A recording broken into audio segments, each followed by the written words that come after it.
Kembali di Sapa Indonesia Pagi, saudara. Hari ini dalam Smart Business Talk kita akan bicara soal peran seorang pemimpin bisnis. Nah, banyak sekali peran yang dijalankan oleh seorang pemimpin bisnis, tidak hanya untuk menyukseskan pekerjaan atau juga perusahaannya, tapi juga untuk mengelola karyawannya. Karena biasanya seorang leader punya banyak anak buah. Lalu bagaimana untuk mempertahankan anak buah tetap loyal, terutama mereka yang bekerja maksimal dan bagus mendatangkan profit untuk perusahaan? Kita akan bahas pagi hari ini bersama dengan pelatih kesuksesan nomor 1 versi majalah marketing, Pak Tung Dusem Waringin. Selamat pagi, Pak Tung. Pagi yang dahsyat. Pagi yang dahsyat. Penuh semangat. Penuh semangat. Ya. Pak Tung, ini senang sekali nih kalau bicara soal bisnis ya, karena banyak yang bisa kita dapatkan dan bisa kita gali.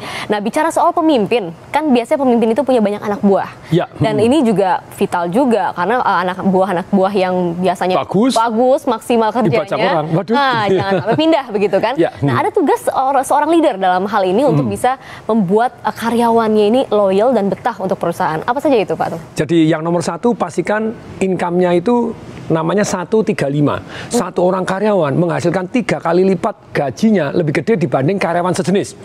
Sama-sama kasir, sama-sama manajer, 3 kali lipat dibanding karyawan sejenis. Tapi kenapa kok bisa? Karena memang dia menghasilkan 5 kali lipat dibanding karyawan sejenis. Harganya atau juga biaya untuk menghasilkan karyawan ini yang dikeluarkan lebih tinggi, profitnya juga diharapkan harus lebih tinggi. Timpal ya. Jadi, nah itu kebanyakan pemilik bisnis itu tidak rela mau berbagi. Jadi saya bilang, mana bisa Anda bisa membuat karyawan semangat seperti Anda, datang jam 5 pagi, pulang jam 11 malam, usaha mati-matian sungguh-sungguh untuk perusahaan.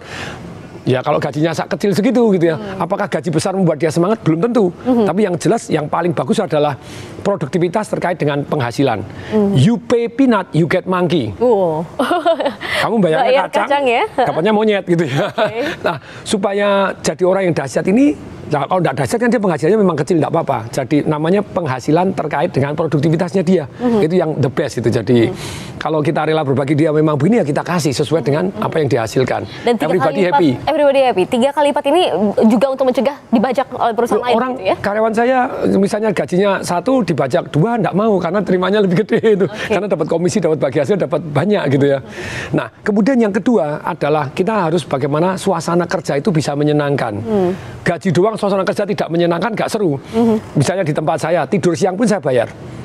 Tidur siang pun ada ya? Iya. Padahal harusnya di jam kerja tuh. Iya, di jam kerja. Kan kalau makan itu makan kan setengah jam. Nah, setengah jamnya untuk tidur. Walaupun merem-merem gini kita bayar. Jadi suasana kerja. Terus kalau dalam misalnya 1 jam, 2 jam sudah mulai gini ada Chief of Happiness Officer. CHO. Jadi itu goyangnya bangun dulu, gerak dulu kayak gini. Jadi biar suasana kerja menyenangkan begitu ya. Ada hari gilanya gitu ya, yang kalah dihukum, yang kalah pakai pakaian yang jelek, pakai apa. Jadi seru-seru aja ya, gila-gilaan gitu. Terus kemudian ada yang kalah targetnya besok suruh nyanyi, jam sekian suruh nyanyi, jadi rodok seru gitu loh. Jadi enak itu suasana kerja. Jadi ada bonding juga dengan karyawan yang lain. Iya, gitu jadi seru-seru, ada badminton bareng, ada jalan kaki bareng, ya seru-seruan. Ya suasana kerja harus menyenangkan begitu ya. Kemudian yang ketiga itu adalah jenjang karirnya jelas. Kamu begini ya kamu bisa menjadi pemilik, bisa menjadi bahkan pemegang saham. Wah, enak bener kan gitu ya. Jadi dalam target berapa tahun kemudian ya Anda jenjang karir ini sangat-sangat penting sedemikian sehingga mereka bahkan bisa jadi partner loh gitu ya. Bahkan bisa dapat bonus saham di perusahaan yang ini dong gitu ya. Jadi kalau saya mencapai begini bahkan saya bisa mendapatkan tadi opsi saham di perusahaan saya sekarang apapun. Jadi dengan demikian mereka jenjang karir saya lebih jelas. Kalau yang terus di situ terus forever ya ditawarin tempat lain lebih tinggi bar jalan. Pindah begitu. Iya dengan damainya. Apa pentingnya sih Pak Tung sebenarnya kita untuk bisa mengelola karyawan ini agar loyal atau juga agar betah melalui 3 langkah tadi. Kan banyak yang bilang nih, wah banyak kok yang mau kerja gitu di tengah kerjaan yang sempit gitu. Banyak tapi yang top kan sedikit, maksudnya yang hebat itu sedikit. Kalau misalnya saya ditanya, kenapa Pak Tung dulu keluar dari perusahaan yang lama? Ya saya dikubur di satu kota kecil gitu ya. Terus kemudian penawaran di luar begitu banyaknya di sana, terus pada prestasinya juara, lupa dari perhatian dari kantor pusat ya, goodbye my love. Yang nawar banyak sekali gitu ya. Gila, orang hebat itu seringkali tidak perlu Anda pasang iklan. Kenapa tidak perlu pasang iklan? Karena begitu hebatnya jadi orang ngerayu dia. Kinerja akan kemudian mendatangkan banyak lagi prospek begitu. Zaman dulu saya kerja 4 headhunter nyari saya. Sampai kok Anda bisa tahu suruh ngasihin gini.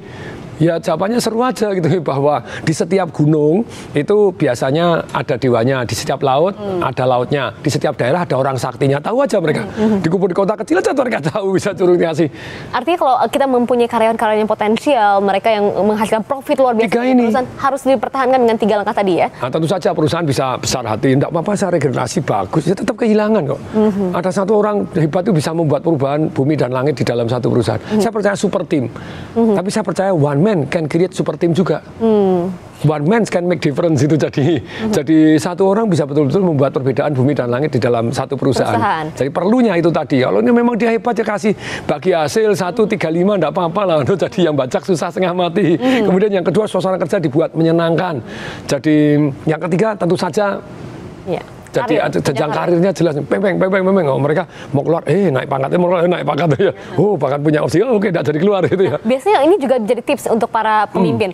Berapa lama tuh kita harus membuat jenjang karir yang ada target, terus kemudian juga penawaran lingkungan kerja ini harus dirubah suasana yang menyenangkan itu setiap berapa periode? Kayak saya tergantung satu yang namanya kebutuhan perusahaan. Makanya memang butuh kalau perusahaannya sudah tidak berkembang terlalu banyak, sekarang yang hebat mulai mentok karena yang di atas ada yang lebih hebat atau yang atas tidak hebat tapi sungkan untuk dicopot gitu. Bisa jadi ya, kondisi itu banyak di perusahaan. Nah, kalau saya cenderung buka perusahaan baru, kalau saya hari ini buka baru, yang ini kasihkan sini, cari orang baru. Setiap breakthrough butuh terus begitu ya? Butuh ya rencana baru, termasuk orang baru, pemimpin baru ya, wilayah baru, apanya yang baru, kalau ada yang baru ya mentok, terus stagnan di sana gitu ya. Dan orang akan bosan begitu ya jika tidak memiliki perkembangan karir. Jadi untuk seorang leader, pesannya pagi hari ini adalah untuk bisa mempertahankan karyawan, mengelola karyawan yang baik-baik, yang potensial itu dengan 3 langkah tadi ya.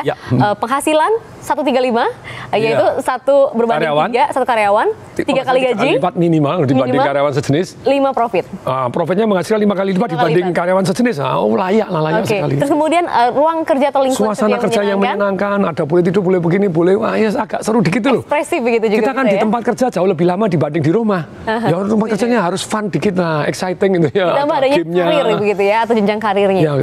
Ya, baru jenjang karirnya jelas itu ya. Nah, 3 hal inilah yang menjadi pesan pagi hari ini untuk Anda. Dan bagi Anda yang ingin berinteraksi, ingin bertanya mungkin, menghadapi persoalan yang mirip-mirip sebagai seorang leader ataupun juga sebagai seorang karyawan, bisa mendengarkan topik ini juga ya Pak ya, di Smart FM. Di Smart FM setiap hari Selasa. Setiap hari Selasa di Kompas TV tentunya. Iya, Senin Kompas TV jam 7 sampai jam 8. Langsung bisa berinteraksi juga dan melalui sosial medianya di Instagram tungdisemaringin.tdw itu ya, tungdisemaringin.tdw. Silahkan di Instagram saya. Langsung saja. Terima kasih ya. Pak Tung sudah hadir pagi hari ini dan berbagi tips sebagai seorang leader untuk memimpin bisnis, tidak hanya untuk mengelola tapi juga untuk bisa membuat karyawannya betah. Nah, kita akan ke pekan yang akan datang dengan topik yang berbeda lagi.